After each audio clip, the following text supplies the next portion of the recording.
Iya ang kita maparada ita itong mga motor. So safe naman iya ra mga kailaw. Ito para. So maumpisaw kita at pagtot Kipot Falls. Hi, shout out man ka muna, shout out. Gio, shout out. Hindi ka mag-adwing kon.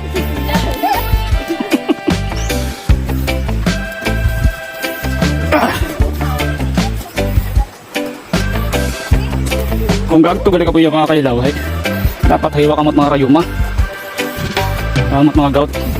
Dahil robak kasong gali pag tuwid ng kipot ay siguro kung mabagal-bagal mataring pagtikang ay mga kuwang sigot sang oras. Pero kung mahilig ka mating sa mga makaraya, adventure, mga nature lover katimo, okay ka taron.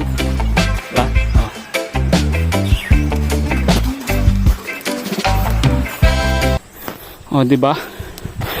Pagka mo na ang tuya, di naman mo magsapatos. Kaya po, sige ililusap at maagyan. Basa man gyapon. Ay. Sapatos pa ako pag tuya.